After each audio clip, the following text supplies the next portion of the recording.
Halo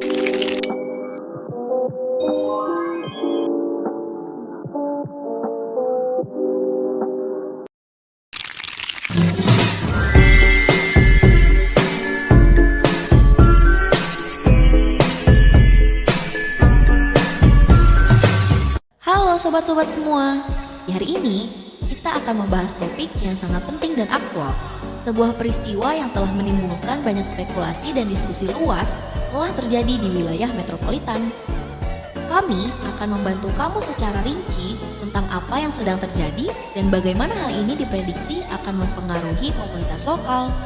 Namun, sebelum kita langsung menuju intinya, mari kita ingat bahwa video ini bukan hanya sekedar informasi, tapi juga tentang edukasi, dasar hukum, dan tentang penyelesaian dari setiap peristiwa. Maka, mari kita simak video ini dengan hati terbuka dan pikiran yang tajam. Kamu sudah siap? Mari kita mulai. Jual beli tanah dan rumah merupakan salah satu aspek penting dalam kehidupan masyarakat, yang tidak hanya berkaitan dengan kebutuhan tempat tinggal, tetapi juga investasi.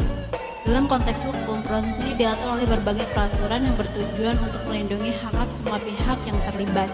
Dalam narasi ini, kita akan membahas syarat-syarat sahnya jual beli tanah dan rumah berdasarkan hukum agraria di Indonesia. Ada beberapa alasan mengapa seseorang memutuskan untuk membeli atau menjual tanah dan rumah. Yang pertama, investasi. Banyak orang melihat properti sebagai aset yang dapat memberikan keuntungan jangka panjang dengan meningkatkan nilai tanah dan rumah seiring waktu. Ini menjadi pilihan menarik bagi investor. Yang kedua, kebutuhan tempat tinggal.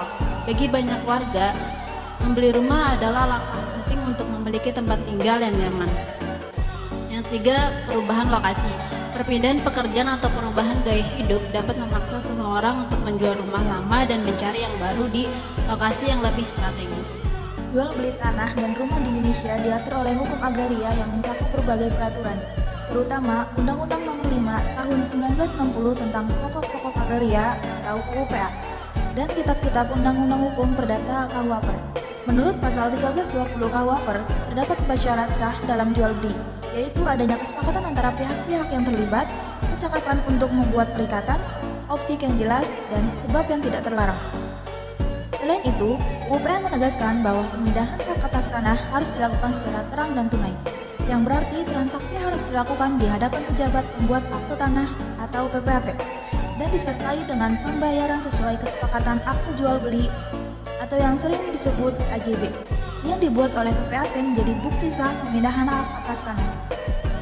Proses ini bertujuan untuk melindungi semua pihak dari sengketa di kemudian hari dan memastikan bahwa transaksi berlangsung secara aman serta sesuai dengan ketentuan hukum yang berlaku. Untuk menjamin kepastian hukum dalam hukum jual beli tanah, langkah-langkah berikut perlu diambil. 1. Melakukan transaksi di hadapan PPAT. Jual beli harus dilakukan di hadapan pejabat pembuat akte tanah atau PPAT untuk menghasilkan akte jual beli atau AJB yang sah sesuai dengan peraturan pemerintah nomor 24.197 tentang pendaftaran tanah.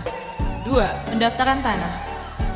Setelah AJB ditandatangani, pendaftaran hak atas tanah di Badan Pertanahan Nasional atau BPN diperlukan untuk mendapatkan sertifikat yang menjadi bukti kepemilikan yang kuat.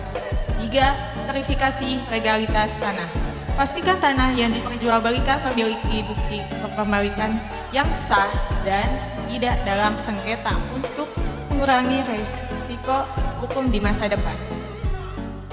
Langkah-langkah ini membantu memastikan bahwa transaksi jual beli tanah memiliki dasar hukum yang jelas dan dapat dipertanggungjawabkan.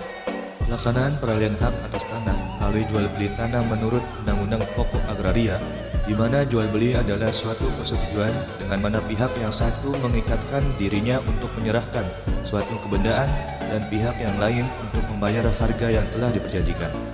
Dialihkan menunjukkan suatu perbuatan hukum yang disengaja untuk memindahkan hak atas tanah kepada pihak lain melalui jual beli, hibah, tukar-menukar, dan hibah wasiat.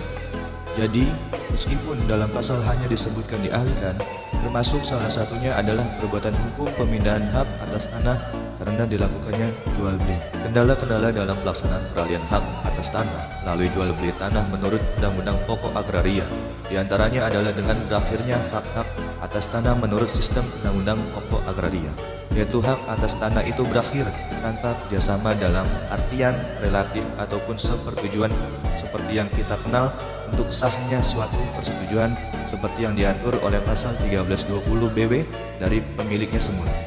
Pemilik tanah dapat kehilangan sama sekali haknya karena melanggar ketentuan prinsip nasionalitas ataupun melanggar haknya, ataupun dipaksa untuk menyerahkan haknya itu kepada orang lain karena pelelangan tanahnya hanya karena menunggak pembayaran piutangnya, ataupun diserahkan kepada negara atau pihak ketiga lainnya karena pencabutan hak ataupun pembebasan hak untuk keperluan pembangunan.